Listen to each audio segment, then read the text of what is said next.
जय हिंद दोस्तों, Bihar study group में आपका स्वागत है। आज हम लोग गायत्री मंत्र में संविधान के प्रमुख भाग को देखेंगे। भारतीय संविधान को 22 भागों में विभाजित किया जाता है, लेकिन वर्तमान गणना की दृष्टि से देखें तो भारतीय संविधान में टोटल 25 भाग हैं। तो चलिए इनको देखते हैं।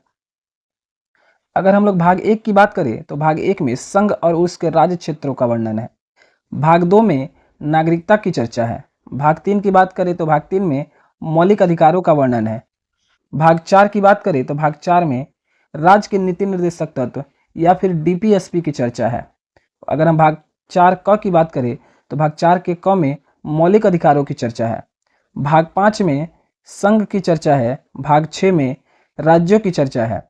भाग 7 की बात करें तो भाग 7 में निरसित कर दिया गया है। भाग 7 को 7वां संविधान संशोधन के द्वारा भाग 7 को पूर्णतः खत्म कर दिया गया है।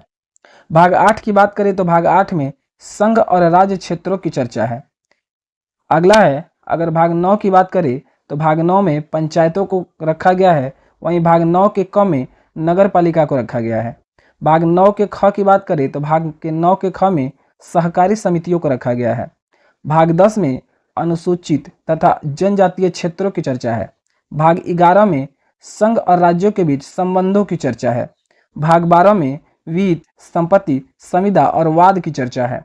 भाग 13 की बात करें तो भाग 13 में भारत के राज्य क्षेत्र के भीतर व्यापार, वाणिज्य और समागम की चर्चा है। आगे देखते हैं, अगला है, आगे है भाग 14। भाग 14 में संघ और राज्यों के अधीन सेवाओं की चर्चा है। इन्हीं के अधीन यूपीएससी की चर्चा की गई है, यानी लोक सेवाओं की चर्चा भाग 14 में है। अगर भाग 14 के क की बात करें तो भाग 14 के क में अधिकरण की चर्चा है। भाग 15 में निर्वाचन की चर्चा है। भाग 16 में कुछ वर्गों से संबंधित विशेष प्रावधान की चर्चा है। भाग 17 में राजभाषा से संबंधित चर्चा है। भाग 18 की बात करें तो भाग 18 में आपातकाल से संबंधित चर्चा है। 3 प्रकार के आपातकाल है। 352 की बात करें तो राष्ट्रीय आपात की चर्चा है। 356 की बात करें तो राज्यों में राष्ट्रपति शासन की चर्चा है। और 360 की बात करें तो अनुच्छेद 360 में वित्तीय आपातकाल की चर्चा है। अगर भाग 19 की बात करें तो भाग 19 में प्रकीर्णन की चर्चा है। भाग 20 में संविधान में संशोधन की चर्चा है। भाग 21 में अस्थायी, संक्रमणशील और विशेष उपबंध की चर्चा है। और भाग 22 में संविधान के संक्षिप्त नाम, प्रारंभ और हिंदी में प्राधिकृत पाठ और निरसन की चर्चा है। अब हम आज के करंट अफेयर को देखते हैं।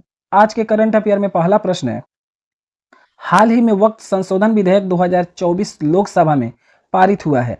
देश में वक्फ बोर्ड के पास कुल कितनी संपत्ति है? तो हमारे देश में वक्फ बोर्ड के पास टोटल 8,72,351 इतनी संपत्तियां हैं और ये संपत्ति काफ़ी अधिक है। अगर वक्फ बोर्ड की बात करें तो वक्फ बोर्ड विधेयक को अगस्त 2024 में पेश किया गया। वक्फ संशोधन एक्ट 1995 में 14 संशोधन करने की सिफारिश की गई थी, लेकिन फरवरी 2025 में जो संशोधन किया गया वह मात्र 14 संशोधनों को ही मंजूरी दी गई है। अगर हम वक्फ की बात करें तो वक्फ का मतलब क्या होता है? तो इस्लाम धर्म में चल अचल संपत्ति को धर्म के लिए दिए जाने वाला जो भूमि दान है उसको वक्फ संपत्ति कहा जाता है। अगर हम बात करें भूमि का सबसे बड़ा अधिग्रहण कौन कौन करता है, तो रेलवे के पास सबसे अधिक भूमि है, उसके बाद रक्षा के पास सबसे अधिक भूमि है और तीसरे नंबर पे, भारत में तीसरे नंबर पे वक्फ बोर्ड के बाद सबसे बड़ी संपत्ति है। भारत में वक्फ बोर्ड की कुल संख्या की बात करें तो टोटल 30 संख्या है इसकी। 2025 में जो संशोधन हुए हैं वो कौन कौन से संशोधन हुए हैं? तो वक्फ बोर्ड में टोटल 6 संशोधन लगभग किए गए हैं। जैसे महिला उत्तराधिकारी को संपत्ति से वंचित नहीं रखा जा सकता है।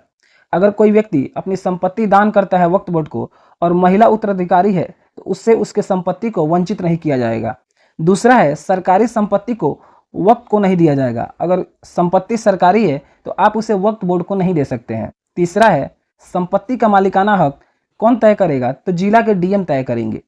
अगला है, वक्फ परिषद में 2 गैर मुस्लिम सदस्य होंगे। वक्फ बोर्ड में टोटल 22 सदस्य होते हैं, इसमें 2 गैर मुस्लिम सदस्यों को भी रखा जाएगा।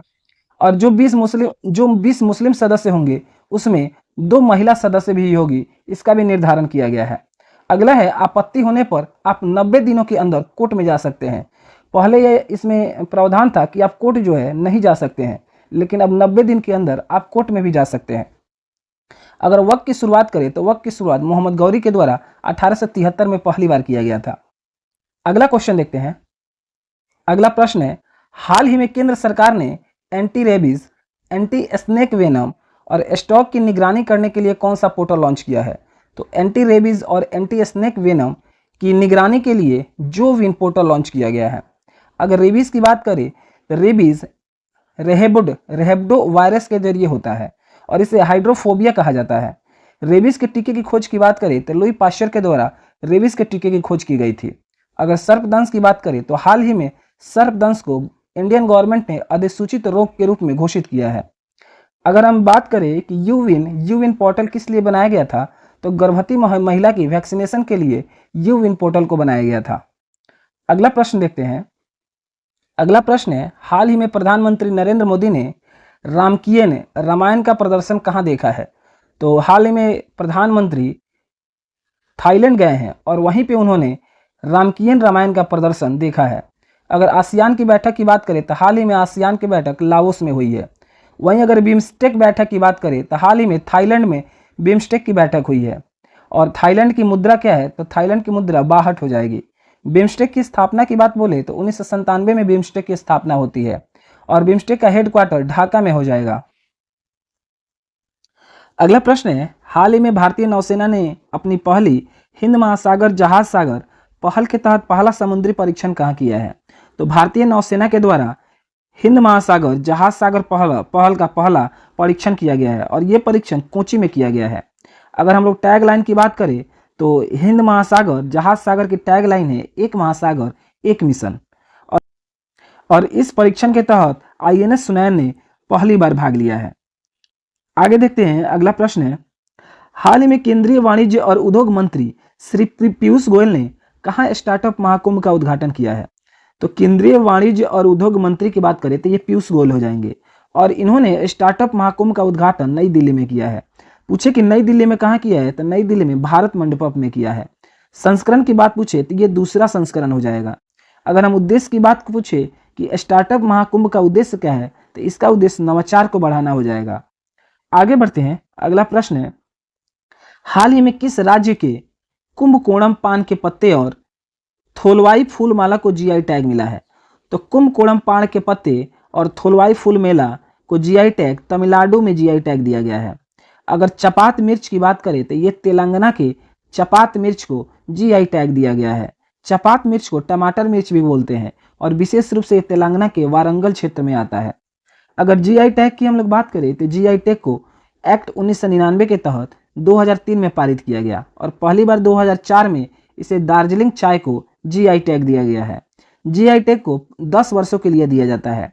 अगर हम वारंगल की बात करें तो वारंगल में ही काकतीय राजवंश था और वारंगल में 1000 खंभों का एक प्रसिद्ध मंदिर भी स्थित है।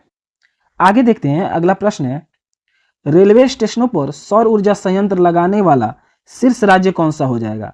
तो रेलवे स्टेशनों पर सौर ऊर्जा संयंत्र लगाने वाला शीर्ष राज्य यानी टॉप स्टेट राजस्थान हो जाएगा। राजस्थान ने टोटल 275 स्थानों पे सौर ऊर्जा संयंत्र लगाया है। अगर दूसरे स्थान की बात करें तो महाराष्ट्र, तीसरे पर वेस्ट बंगाल और चौथे पे यूपी हो जाएगा। आंकड़ा देने की बात बोले तो ये आंकड़ा अश्वनी वैभव ने दिया गया है जो एक रेल मंत्री है। 2024-25 में बात करें नवीकरणीय ऊर्जा के क्षेत्र में 25 गीगावाट की वृद्धि हुई है। अगला प्रश्न है, हाल ही में पेंशन फंड विनियामक एवं विकास प्राधिकरण का अध्यक्ष किसे नियुक्त किया गया है? तो विनियामक और विकास प्राधिकरण यानी PFRDA, इसका अध्यक्ष जो है ये शिव सुब्रमण्यम रमन को नियुक्त किया गया है और शिव सुब्रमण्यम रमन वर्तमान में CAG डिप्टी CM है। अगर वर्तमान CAG की बात करें तो के संजय मूर्ति वर्तमान CAG है।